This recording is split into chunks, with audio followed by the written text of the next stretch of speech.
This weekend, it was our turn to have a party. About once every month and a half, the six of us, three couples, used to get together in one of our houses. It was Anna's friend Sally and her husband Carl, our neighbor Jackie and her current husband Trent. Sometimes there were others, but that was the main group. We were all in our 20s, and none of us had children. We could not. Sally and Carl didn't want anything. Trent had 2 children from his first marriage, but they lived with his ex. He desperately wanted custody of them. There was food, drinks, and we usually had a theme. Sometimes it was a simple chase, cards, a sporting event on TV, and when we met at Trent's house, we would swim in his pool, weather permitting. The girls, especially Sally and my Anna, organized these parties, calling each other a little to make sure we could get a critical mass together on a certain date. Anna loved to chat and gossip on the phone and enjoyed the organization. She is a busty, curvy woman with wavy, light brown hair. She flirts a little, and it drives me crazy at times. She loves attention, but as far as I know, she never crossed any boundaries while we were together. My family still lives in the coastal town in Oregon where I grew up. I graduated from a state university with a degree in finance and took tests to become a certified financial planner. I was a little introverted, but I enjoyed learning about money, markets, statistics, and the history of our economic system. My father sold insurance in our city, and his honest and solid reputation gave me authority in the financial world of our city. I was actually named after my father. His name was Joseph Washburn, and my name was JT. I started renting an office in his building. I worked hard setting up meetings with people and explaining my strategy for their money. I told them that, overall, I wanted their money to grow steadily but conservatively. I was associated with one of the national companies and received a lot of financial data from them. I also spent some time doing my own research. It was something I really enjoyed. I was somewhat successful in my first year. My clients were making good, solid profits, and their portfolios were beating the market. I enjoyed sharing office space with my father, and many of his long-term clients became my clients. I made an effort to meet with my clients regularly, get to know them better, and enhance my personal customer service. They enjoyed and valued this contact. When I started my second year, one thing became clear. There weren't enough businesses in our city to make a good living. I had my own financial goals, and as an economics student, I realized that I could not support myself with just business in this city. The weather was good for our party, and we decided to eat outside. We had a large terrace with barbecue and an open kitchen. I asked Anna what she would like the theme for tonight to be. "Let's play a game," she said. "We're going to play a fun and funny game that everyone will enjoy. Doesn't that sound good, JT?" she blurted out. There was a little competition to see who could have the most fun party. I just enjoyed the company, mostly food and drinks. I admit that I really like my wine, and there have been a few times when I have had an extra glass or two. "What game?" "Don't worry, JT. I'll handle it. You just get the barbecue ready." This suited me just fine. I started thinking about the group that was supposed to meet this evening. First, there were Sally and Carl. Sally and Anna have been friends since middle school. Sally is a little plump, but proportionately built. Sally has big breasts. I rate them at 38. She likes to show them off with low-cut tops. Anna does this too, and sometimes I have to deselect her wardrobe. Carl is a diesel mechanic and works in a large shop in our city. He is a good-natured guy and doesn't mind when Sally flirts and shows off. He's a big guy, probably 6'3", 220 or something like that. I rather like him, but I probably would never have chosen him as a friend without the connection between Anna and Sally. Jackie and Trent were neighbors, and I really can't remember how we became so close. Jackie has a simple face but an outstanding body. Not Anna's voluptuous softness, but rather her natural thinness. She's smart, and I find that out of the whole group, I have the most in common with her. Trent is a golfer. He is slim and approximately 5 feet 9 inches tall. There is a certain arrogance in Trent's demeanor. It put me off at first, but I learned to tolerate the guy. I'm not sure I trust him, but he's smart, funny, and lively at these parties. Just at that moment, I heard the doorbell ring, and guests were arriving. I decided to move my financial planning practice to the city. I joined a firm in the city, but also continued my practice in our coastal town. It was only a 2-hour drive between them. My plan was to be there a week a month. That week, I stayed with my parents and met with clients and potential clients. So far, everything has been going well. I roomed with a guy I went to college with, Julian Lee. Julian was an IT specialist and worked for one of the large banks.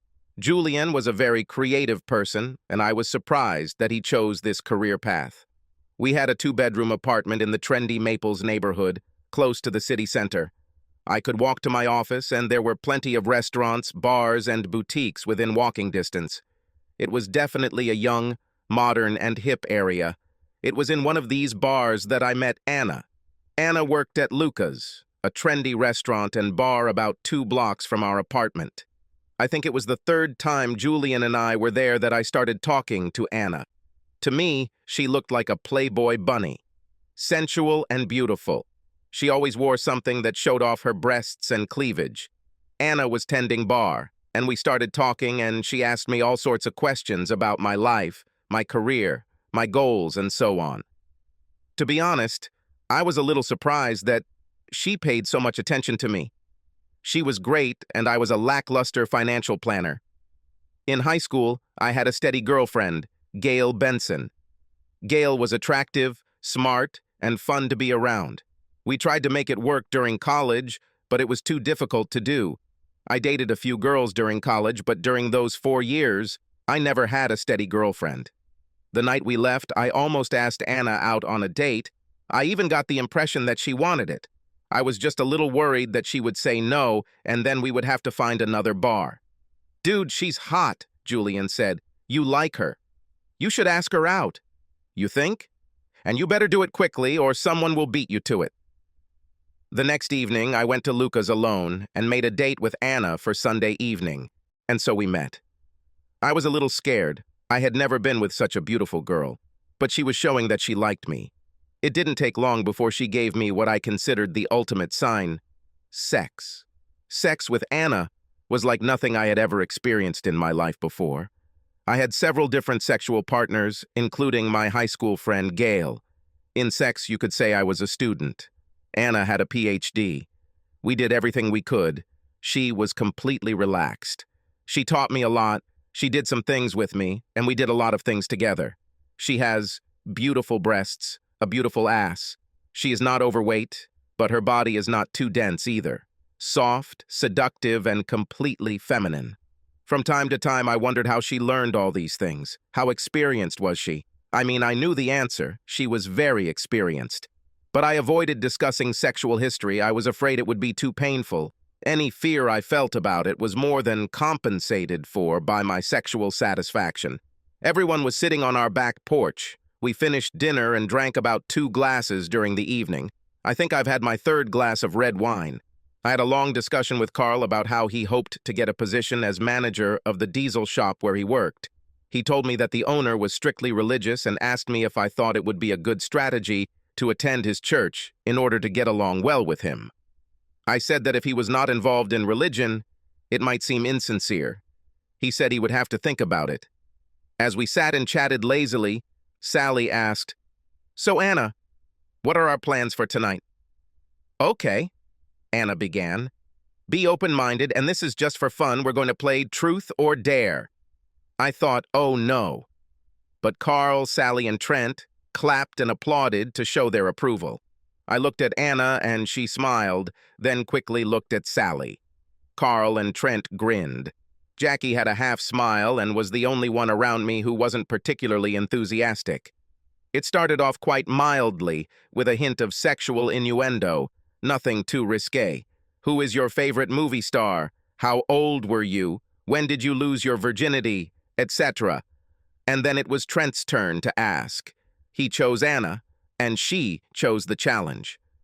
"Anna, I suggest you take off either your shorts or your top." "Wait a minute," I said. "It's okay. I'm wearing underwear. It's like a swimsuit," said Anna. Anna loves attention, and there have been times when her behavior has come close to crossing the line. While I liked a confident sexuality that I considered only mine, I certainly did not want others to experience the slightest intimacy with Anna. She quickly took off her top and stood there in her lacy white bra.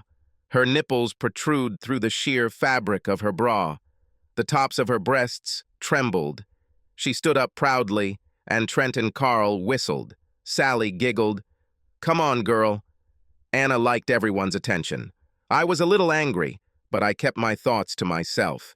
This continued without any problems until Sally dared to show her completely naked breasts. Unlike me, her husband Carl encouraged her.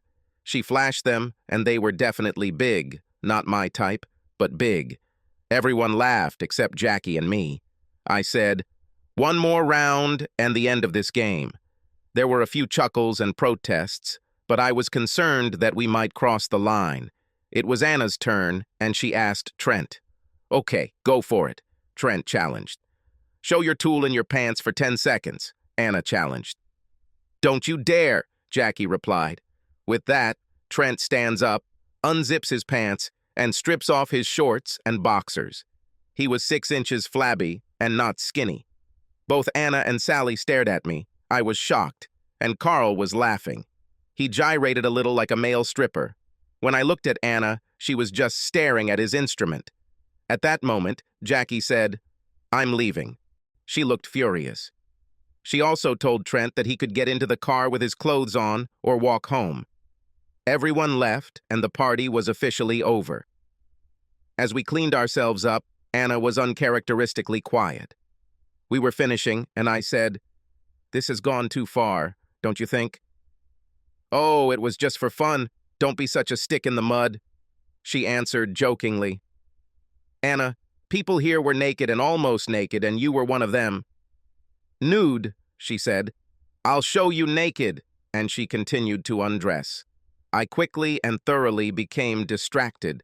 I was still worried about how the party was going and was determined to have a serious discussion about it tomorrow.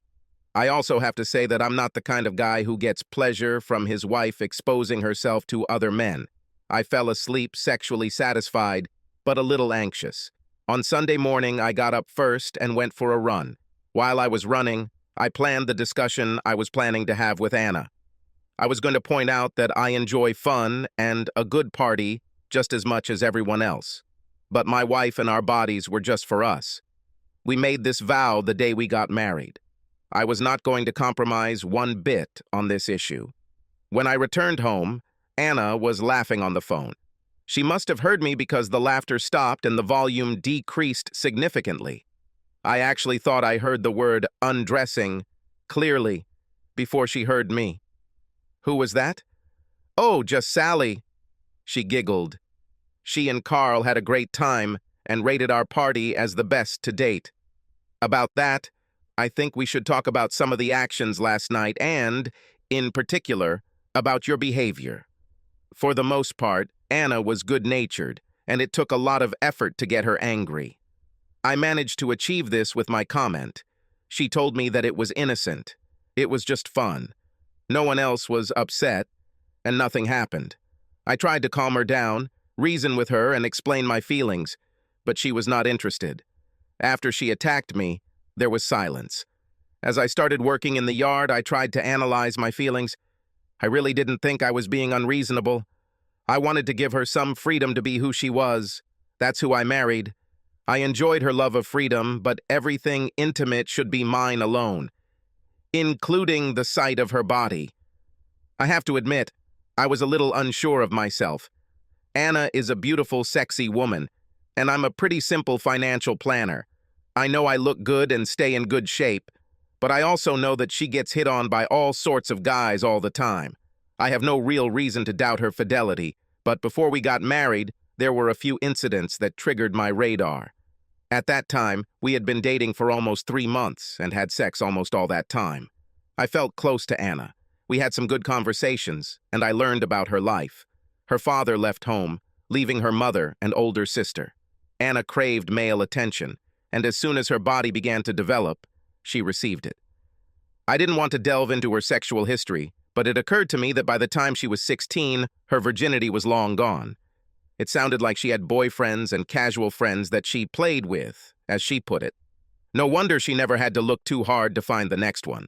She loved attention and knew that with her looks it wouldn't be hard to attract guys. We were invited to a casual acquaintances party this coming Saturday evening. At that time, we had not yet formalized our exclusivity, but, in my opinion, we were exceptional. She said she loved me, and for me, love and exclusivity went hand in hand. It was December, and the party was a little more fancy than usual. When I saw what Anna was wearing, my eyes nearly popped out of my head. It was a red dress that barely covered her breasts. "You like my dress?" she teased. "Anna, you look great, but wow, that's pretty skimpy," I replied. "You know I'll probably have clients there and, well, that's a little over the top." "Well, Anna doesn't get angry often, but when she does, it's almost always because of the way she looks. She got angry. She said I thought she was trashy. She said I thought she was going to embarrass me, and so on and so forth." It took a while. I apologized, and even though it was a little chilly, we went to the party and she wore the dress. The house was big, on the hills, beautiful decorations, lots of food and drink. There were some of my work colleagues there, people I knew from college, and others I knew from the sports club I belonged to. There was a guy at the party I remember from college, a guy called McAllister, one of those arrogant, lovable jerks, confident, with an insinuating smile on his face and combed back black hair. He walked around with this cheeky smile and a glass of champagne. Then he saw Anna. Anna attracted a lot of attention, mostly from men, and much of the attention was focused on her cleavage. She was there for me, and suddenly I became popular among colleagues and casual acquaintances. At one point, I went out to get a drink, and when I came back, McAllister was chatting with Anna. He acted as if I didn't exist. She loved it, all the attention, and now this cute guy was acting like everything she said was the most interesting thing he'd ever heard. I managed to get her away, but as parties go on, you end up drifting one way or the other, and Anna and I break up. I was talking to some work colleagues, and they shared some business ideas that were quite helpful. I realized that more than an hour had passed since I last saw Anna. I took a quick glance into the living room, kitchen, and family room off the kitchen. Nothing. I didn't want to seem worried, but I had a need to find her. I didn't see McAllister either. A group of people were smoking outside, and I stepped out into the winter air. No Anna. I was already returning when I heard it. Her laughter came from the street. I was walking along the sidewalk. She and McAllister were walking down the street. It took her a minute to see me, and as I watched her and McAllister, they seemed to be enjoying each other's company. "Oh, hi, honey. Jim was just showing me his new BMW," she said. "She's just a miracle," McAllister said. "I mean the car," he laughed. I looked at Anna. I didn't see anything special. She just seemed a little rumpled. There was a fake smile on my face. Everything was boiling inside me. Anna came over and hugged me as they approached. "I'm leaving now," I said. "Just wanted to make sure you wanted a ride home." "Of course I want a ride home," she said. "Why not?" She looked at me questioningly. At this point, McAllister slapped me on the back. "It's good to see you again," and extended his hand. "I'm not a bodybuilder now, but I do play sports and I've always had a strong grip." This, and the combination of my anger at Anna and this asshole's impudence, led to me grabbing his arm tightly. He didn't stand a chance, and by the time he realized what was happening, I was already squeezing his hand. His knees buckled, and his mouth was open in a silent scream. "Honey, you're hurt, Jim," Anna cried. "Oh, sorry, it's my fault," I said, and headed towards the car without looking back. By the time I got to my car and buckled up, she caught up with me. This was our first big fight. Usually I really liked her. She looked great, and the sex was beyond amazing, or at least better than anything I've ever heard of. I knew she was an attention seeker and judged her worth by the attention she received from men. At the moment, we have not formalized anything.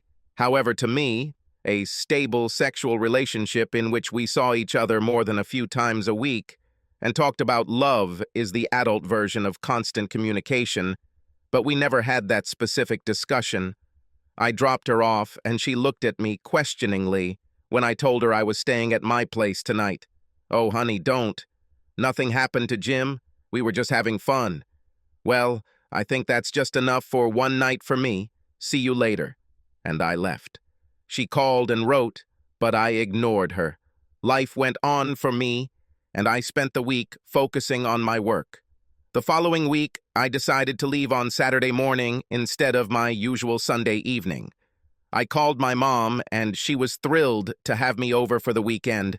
I had a good week in my hometown. I had some good meetings with clients. Professionally, my established business on the coast and my growing business in the city made me successful. I was achieving my financial goals and getting noticed by my organization. A week ago, I would have said that my personal life was also moving in the right direction. Now I could no longer say it. She continued to text and call, and my responses were minimal. She asked when I would be back, and I told her Friday evening. Before I could enter my house, the doorbell rang. I opened it to Anna. She was wearing a raincoat with a wrapped gift. "This is for you," she said, and handed me the gift. I opened it, and there was a key in the box, an old-fashioned skeleton-type key. "You have the key to my heart," she said. I stared at her with mixed feelings. With that, she unbuttoned her cloak, revealing Miss September, or, to be honest, any other Playboy character from my teenage fantasies. Whatever resolve I had melted away in a wave of lust. Then I asked her about everything that happened at the party with McAllister. I know I shouldn't have gone out with Jim, but he was so sweet. So what happened? Nothing. He tried to mess around a little, but I've been treating guys this way since I was 14. We talked, and I told her that I might be jealous. I went on to say that if she wasn't ready to be my mate, I would be sad, but I would understand. I said I'm not one to fool around. I'm either in a casual relationship or I'm committed. For me, what we had, I explained, was not a casual relationship. She lay on top of me and told me that she was also committed to the cause. She also said that she loves me and wants to be with me forever. And then she began to please me, driving me into insensibility. As I may have said, Anna doesn't hold a grudge, and the week after the Truth or Dare game party went by as usual. She was a sexy, loving woman, just the way I fell in love. I continued to watch, and nothing unusual happened. If anything, she was more attentive to me, and seemed to interact less with Sally, at least when I was around. One Saturday, I was working in my yard, and Trent happened to walk by. Not that unusual. He and Jackie lived just a few blocks away. He stopped, and we began a rather long conversation about lawns, fertilizers, and gardening. I asked if he wanted something to drink, and we sat in the backyard to continue our conversation. Now, this may seem normal to an outsider, but Trent and I weren't all that friendly, a bit cocky, just not my type. Like I said, we were connected through mutual friends. We had a rather long conversation, most of which was devoted to his children and ex-wife. Apparently, they fought for custody, and she won. There were moral standards written into the guardianship document, and he had heard that she was potentially violating some of the written rules. He felt that this was exactly what he needed to try to get custody of the children. His affection for his children made him seem a little more vulnerable, which was nice. Maybe I'm wrong about Trent. Maybe he's okay after all. Suddenly he asked where Anna was. We had a pretty tough conversation about his family, and now he's asking about Anna? I told him she was shopping, and we immediately started talking about his custody situation. 15 minutes later, Anna appears in a tiny bikini and scurries around behind a screen at the south end of the backyard, saying hello to Trent. She loves to sunbathe in minimalist clothes, and we have a nosy retired neighbor named Henry Anderson. Anderson is a good guy, the kind of guy who looks after your house when you're away and reports on everything that's going on in the neighborhood. In other words, good and reliable, just a little curious. He is also my client. That's why I put up the screen. Meanwhile, Trent stumbled as hard as he could to catch a glimpse of Anna.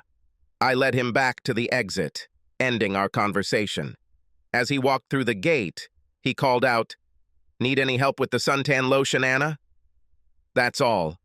This made me remember another incident. After this incident with McAllister, things got better. In fact, everything was wonderful.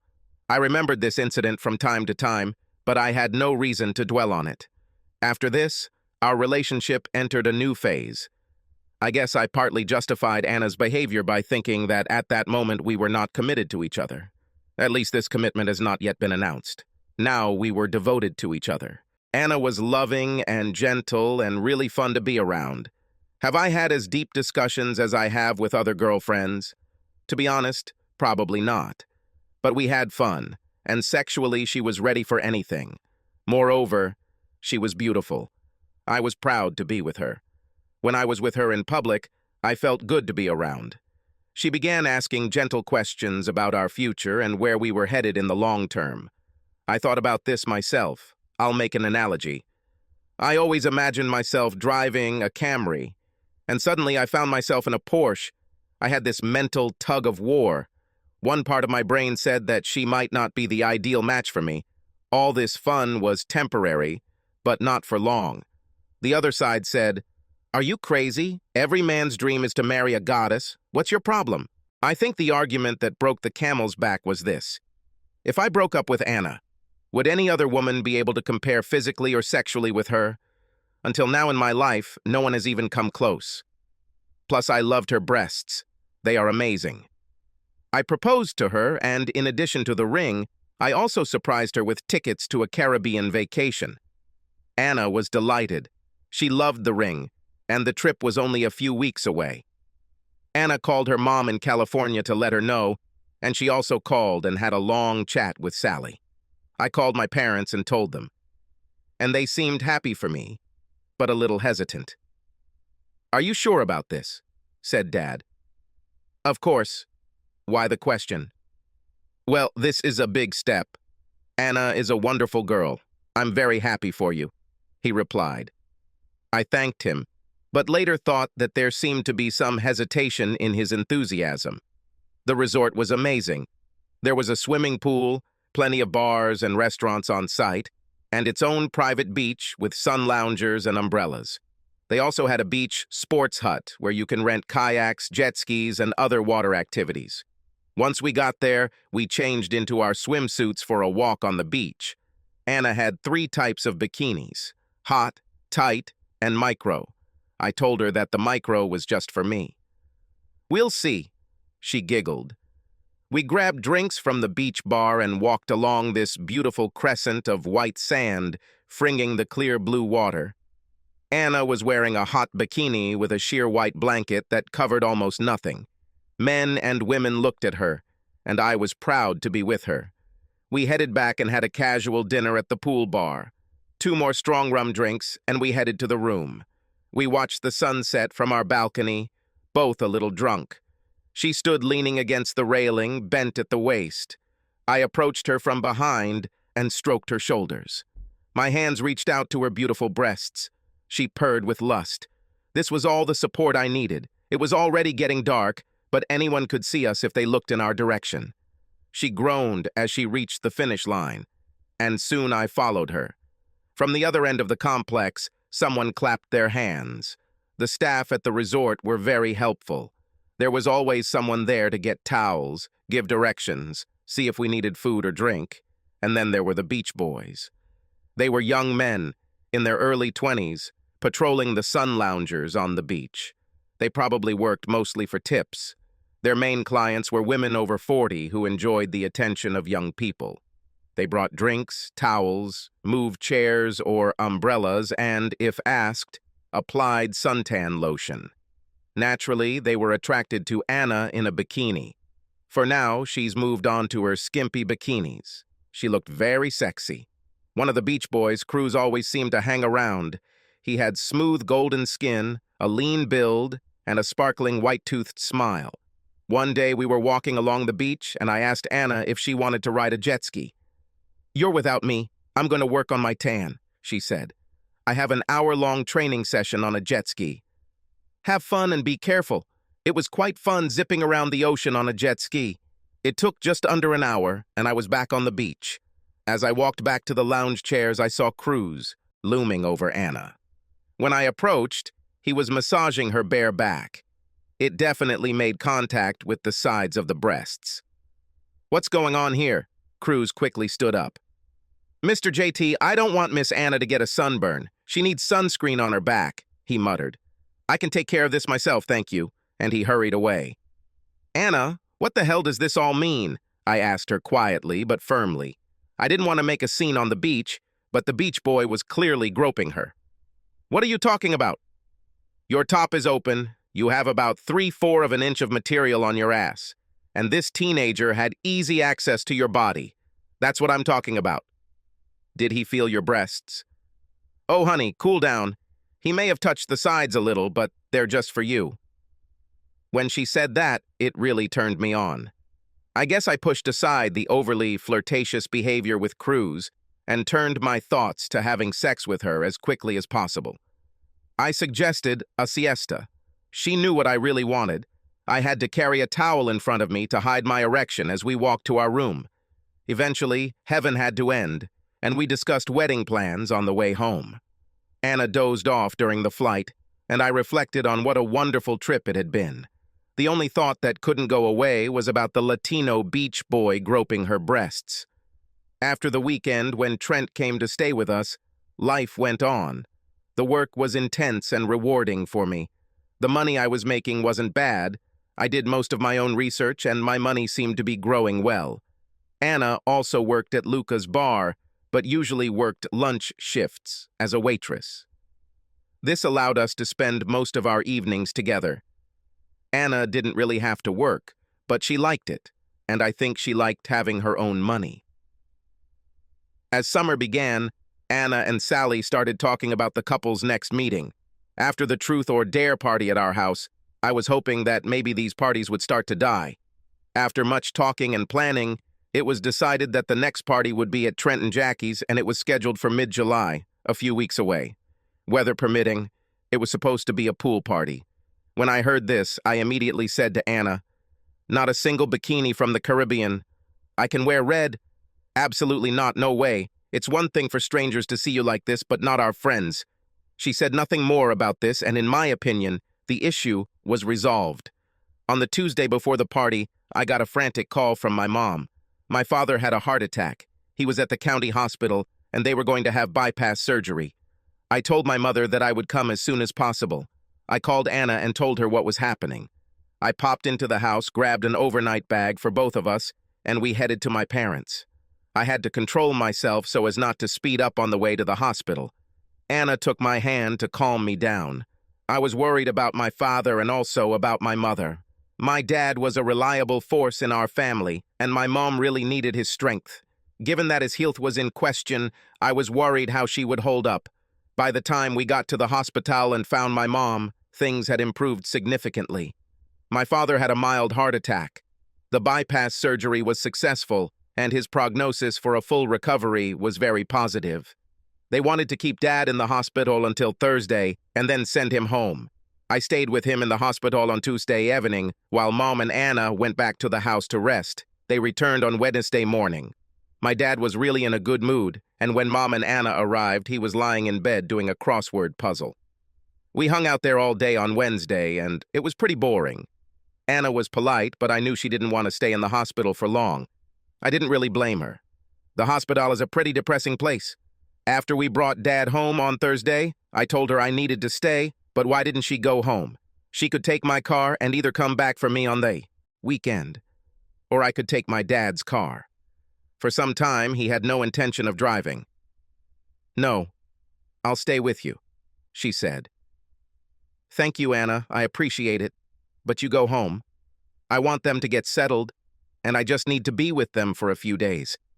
She reluctantly agreed and left on Thursday afternoon. Most of my day on Thursday was getting my dad settled, running to the grocery store, and just helping my mom as best I could. I also spent time with my dad, and we watched a few baseball games on TV.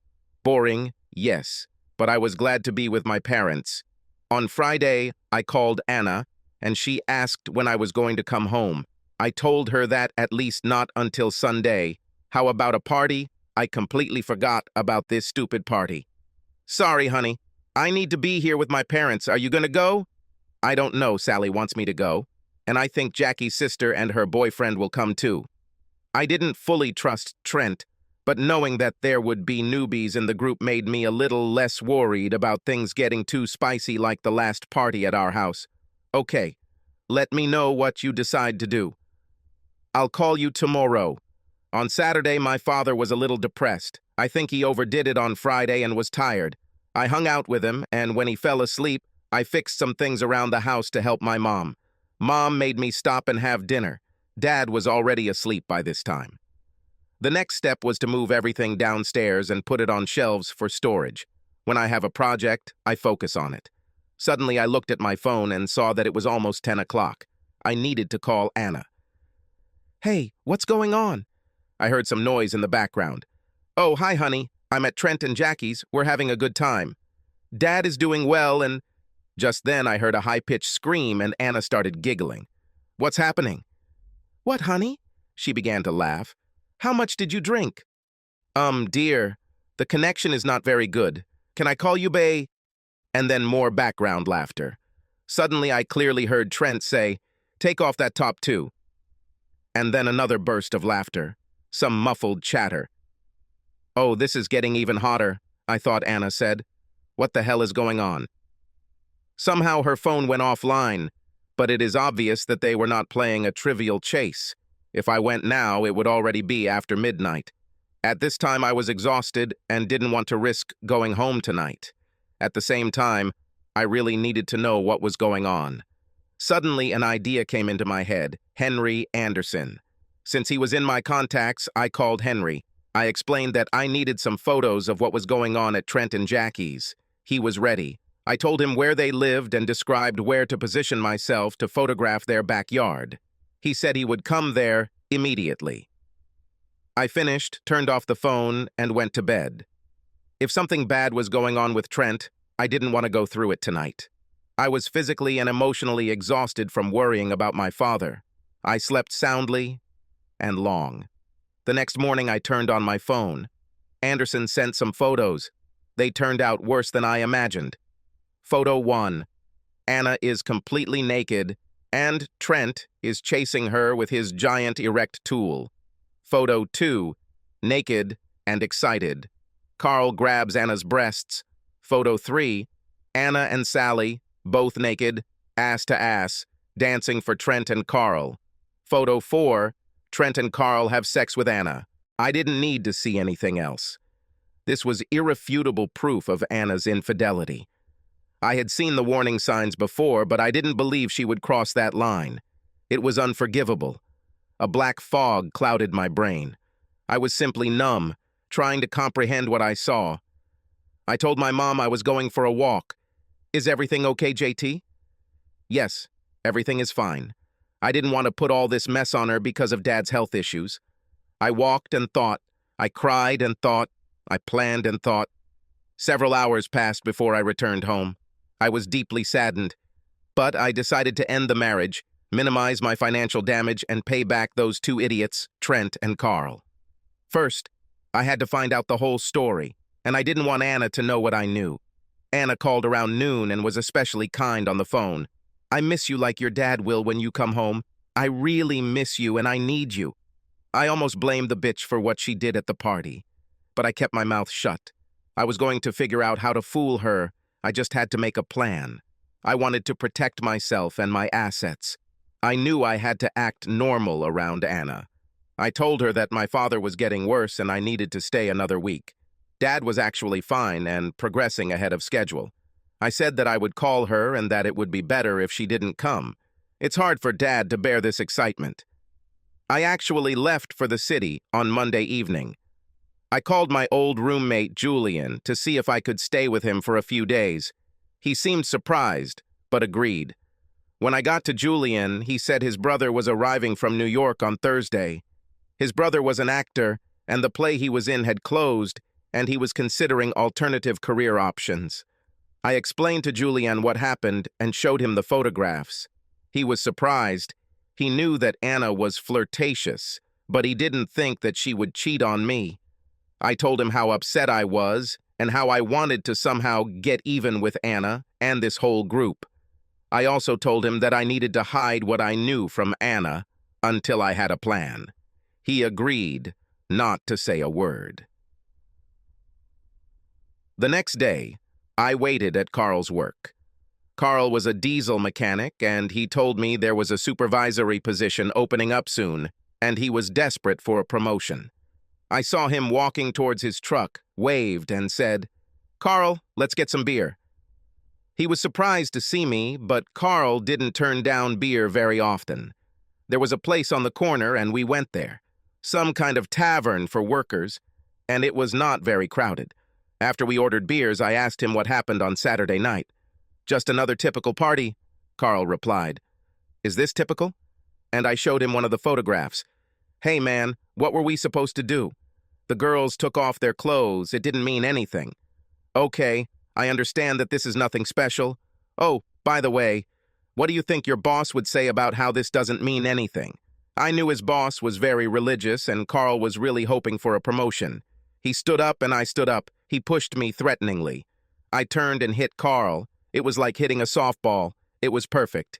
He immediately fell down. There wasn't an iota of fight left in him. I've always noticed that the minute you stand up to a bully, he becomes a coward. Carl was finished. I helped him up. It all happened so quickly that no one in the bar even noticed. And if they did, they didn't care. He started apologizing and blaming others. I told him to shut up and listen. I had a few questions. I also told him that if he didn't want his boss to get the photos, he had to tell me the truth to all my questions, and not let Anna, Sally, or anyone else hear that I knew what was going on. He agreed. He seemed desperate to hide the photos from his boss. We sat for over an hour, and I learned a lot about Anna. Everything he said was believable and had a twisted meaning. Anna, Sally, and Carl all went to high school together. This was one of the socio-economic cross-sections of children. There were the rich, the middle class, and the lower middle class. The group that Anna and Sally were in were made up of poorer children. Around the time girls hit puberty, they also realized the differences in their clothes, their houses, and their parents' cars. Wealthier kids made fun of them for the old-fashioned clothes and old cars their families owned. The great equalizer for girls was their bodies. Anna was gorgeous, and although Sally was a little plump, she had very large breasts. The girls became popular. Carl was pretty sure they had both lost their virginities by the time they turned 15. Later, in high school, Sally told him that she and Anna had had a conversation. It went something like this. Anna told Sally that all she wanted was to have nice clothes, nice cars, and a nice house. She liked sex, so she didn't mind trading sex for material goods. She said she was going to find a man who could provide this. The richer, the better. Carl also told me that at the time Anna and I started dating, she had a boyfriend. She told Sally that she thought my prospects were better. After she started dating me, she continued dating him for almost 3 months before they broke up. "You mean she slept with me and her old boyfriend for 3 months?" "Damn," he said. "Since you two got married, I know at least 2 other guys she slept with. And that's besides Trent and me." "Who?" "I don't know all the details, but I know one of them was some nice dude named McCallum or something like that." She said you knew him. "It must have been that idiot McAllister we saw at that party before we got married." I just sat there, seething with anger. Carl didn't seem to care. He just continued drinking his beer. There was no doubt that I could not remain married to her. I needed a plan. "So you're saying that if someone came along with more money, a better car, and a better house, Anna would rush to him?" I'm sure she would have done so. After a few minutes of sitting and thinking, I asked him about Saturday night. "What happened to Jackie? Was she involved in this? I haven't seen her in any photographs. Turns out her sister's boyfriend was an asshole and left. Jackie's sister was upset, so Jackie took her home and stayed with her. This opened up the celebration for others. So Jackie doesn't know what happened?" "No, and don't tell her," he replied. "Well, don't you care that your wife has sex with other guys?" "Wife? We are not married. She always calls me her husband. We've been together for a long time. No, when I get married, it won't be someone like Sally. She's a wonderful girl, and I kind of love her. But she's not the one I'm marrying. That's why we don't have children. It was time to leave. I had a lot to think about. Here are the key facts. 1. Anna was more than promiscuous. 2. The main reason she was with me was financial security, and she would have left if a better prospect came along. 3. No one except Carl knows that I know, and for now it will remain so. 4. Even an idiot like Carl was smarter than me when it came to women. I went back to Julian and told him everything I had heard from Carl.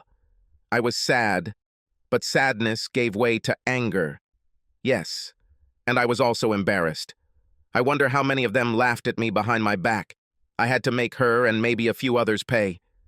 Julian asked a few questions, then plugged in his headphones and started working on his laptop.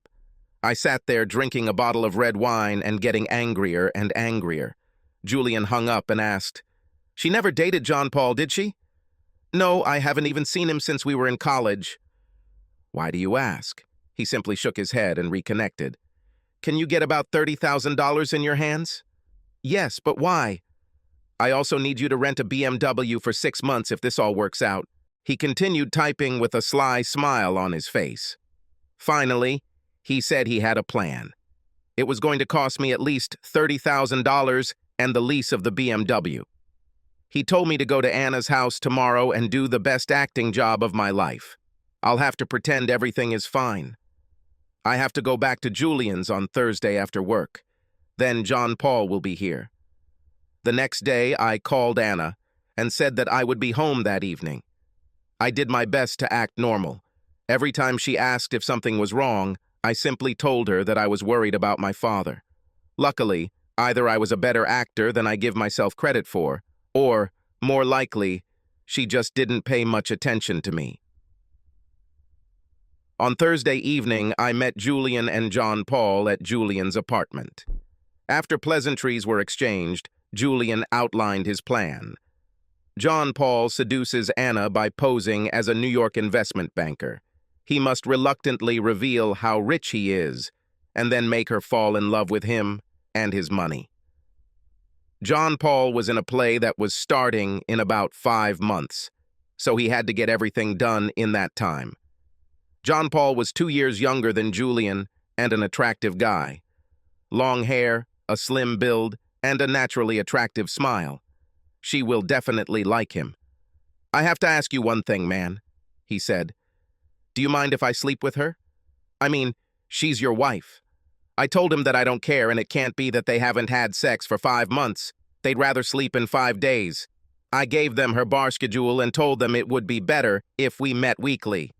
I didn't want to get caught, and not only did John Paul have to play his part, but I had to act like a devoted, ignorant husband. The week passed without any incidents or mistakes on my part. I tried to notice any changes in Anna. Yes, we had sex. Living with Anna, sex was just a normal part of our lives. The good news is that making love to Anna was not a slow romantic act. It was almost a physical competition. Of course, it brings satisfaction, but it is also tiring. On Thursday evening, we met at Julian's apartment. I was interested to hear the report.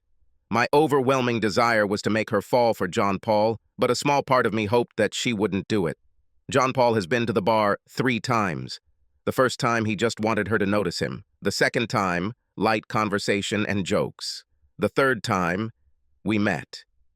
She told me that tomorrow she works from 11 to 3. I'm going to come over at 2 o'clock for a late lunch and have coffee with her. I had to buy a $200 costume to play my role. The next week continued. Work, home. I couldn't help but wonder what was going on with Anna and John Paul. One day, I noticed that she was home late at night. I wonder what that meant. It was like waiting for the next episode of your favorite weekly TV show. I couldn't wait to hear the latest report on Thursday evening. Here's what John Paul said. They had coffee on Friday. Anna admitted that she was married, but hinted that there were problems and seemed approachable. She said she wasn't working on Tuesday and agreed to meet him for lunch. John Paul hinted that he was rich and slowly gave little clues. Life with Anna continued, but I began to notice a coolness emanating from her. Fine. On Tuesday, I returned home a little after 5, and Anna was not home. I went for a run, and when I came back, Anna was gone. While I was making salad for dinner, she came home. "Hello, honey. How was your day?" This will be interesting, I thought. "Oh, yes, I worked late," she replied. I knew it didn't work, but it was good. "Were you busy?" She told some made-up story about her work. I felt how we were moving away from each other. The sex was still good. Looking back, sex for us was mostly physical, without much emotion, so it wasn't hard to fake it. I was going to make it easier for her. I told her that my father needed help, and I would have to leave on Friday afternoon. She made a half-hearted attempt to ask if she should go too. I told her it was okay. I was just going to help out a little and then stay the next week and see clients. On Thursday evening, I learned that John Paul had progressed. Tuesday lunch turned into a makeout session.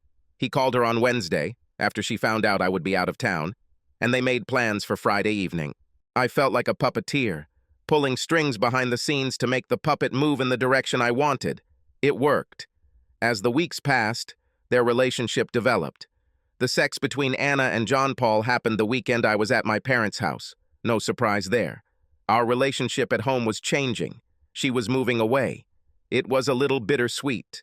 From time to time, I saw flashes of the soulful woman I once loved, and it was sad. After about 3 months, John Paul began to swear his love to Anna and ask her to be with him. By this time, Anna believed that John Paul was a wealthy New York investment banker with an expensive Manhattan apartment. When he asked her about her husband, Anna said almost nothing. Unless the relationship is over and she's moving on, she just hasn't talked to her husband about it yet. A few weeks later, Anna told me that she and Sally were going to a spa in California for the weekend. And that was okay? I knew full well that John Paul had invited her to go to Sun Valley for the weekend. "Of course, you'll probably like it," I told her. That night I was rewarded with great sex. I knew John Paul was going to propose at a resort in Idaho. The cubic zirconia engagement ring cost almost $500. They say cubic zirconia is almost indistinguishable from natural diamond. Moreover, believing that John Paul was rich, there was no reason to be suspicious. The following Thursday evening, I received a report about a romantic trip to Sun Valley. He proposed to her and she accepted. She told John Paul that she had to break up with her husband. He wanted to get married as soon as possible. He told her he had to return to New York in 2 months, which was true, and he needed her to be with him. That part wasn't true. Anna told John Paul that she would speak to her husband this week and inform him of the divorce. My plan was to fight her and act like I didn't want her to leave. The plan was to agree that I would keep all my assets in an immediate divorce. Everything worked flawlessly. When Anna told me she was leaving, I was shocked and saddened. And of course, I got angry. "We're married. I won't let you leave. I won't let you get a divorce. I will require many months of consultations. We will figure this out," I declared. I really excelled at acting. When she met John Paul at the luxury condominium he was renting with my money, she said I wouldn't let her go that easily. "Anna, my love," said John Paul, "I have all the money we will ever need. I have an apartment in the city, and I'm looking for a beach house on Long Island. All I need to make my life perfect is you as my wife." You can imagine the dollar signs spinning in her brain. "This is what we will offer your husband," he continued. "I will ask my lawyer to draw up a document in which he will keep all his assets. In exchange, he will agree to an immediate divorce." She was all for it. When she returned home, I alternated between being angry with her and begging her to stay with me. I kept telling her that I would require several months of counseling before she left. I knew that she wanted to leave quickly to be with a millionaire. On Friday evening, she came home with a divorce document. This gave her an immediate divorce upon relinquishing any rights to my assets, our home, my car, and all of my investments. I gave the performance of my life. I screamed, whined, and told her that I would never let her go. Then I told her that I needed to be alone in the basement. While she thought I was sad and depressed, I was watching a baseball game. Finally, with my eyes full of tears, I had some Visine stashed away. I dutifully walked out with the signed document. She had the decency not to celebrate in front of me. As she left, I couldn't help but notice her triumphant gait. At this moment, it was mid-September. We were supposed to officially get divorced on October 5th. She gave up any rights to my assets and planned to move to New York, where they would be married by the end of October. We met that Thursday at Julian's to plan the final act. This is how the plan was laid out. Anna will stay in the rented apartment for the next 2 weeks. On Friday, when they left, she would return to our house and pick up her clothes and furniture. John Paul told Anna that he would meet her at the house at noon with a truck. They would then take her things to a moving company and ship them to his home in New York. Of course, by the time Anna is waiting with her things, John Paul will already be gone. John Paul told her his last name was Taylor. It would be difficult for her to ever track him down. Yes, and quite expensive. She simply didn't have any money. "You are quite a cruel person," John Paul told me. "I don't agree," I said. "This is not nearly as cruel as she treated me." "I understand. I hope you don't mind me saying this, but I'm really going to miss this piece of ass. She was as good as it gets." "Yeah, I'll miss this too," I sighed. My communication with Anna was polite. I had to feign remorse several times. I didn't ask her to change her mind and stay with me. I was afraid that she might agree. That Friday I met her at home as she was packing her things. I almost thought about trying to sleep with her one last time, but I decided I'd had enough. She was dressed as if she was going to some special place. She thought that was true. By 12:30 p.m., she made her first phone call to John Paul. But the number was closed. She asked if she could use my phone. Same result. She called the luxury condominium, and they said it was paid for until Saturday and would be rented out again after that. She asked me if I could leave her things while she went back to the apartment and looked at what was taking John Paul so long. I didn't talk to her until the end of the weekend. It's time for phase 2 of the plan. I sent 3 packages with a collection of photos from a sex party they had while I was with my dad. In all the photographs, Trent, Sally, Carl, and Anna's faces, and bodies for that matter, were easily identifiable. Package 1 went to Carl's deeply religious boss. The photographs were accompanied by a note that said, "I believe that the moral character of a person is reflected in the quality of the work he performs. And you?" Package 2 went to Trent's ex-wife. The note attached to this photo said, "Look what your ex is doing. Thank God the children are with you." Package 3 went to Jackie. The note said, "I think you and I missed the funniest part of the party. Sorry to break this news to you, but you deserve to know." And he added, "As soon as everything calms down, would you like to drink something?" I signed all the notes with my name and phone number. I had one more unfinished business, and that was McAllister. Maybe I'll ask Julian to come up with something for him too. Of course, Anna tried to revive our relationship. Not a single chance of that happening. She showed up the following Monday evening as if she had just returned home from work. "Hello, honey.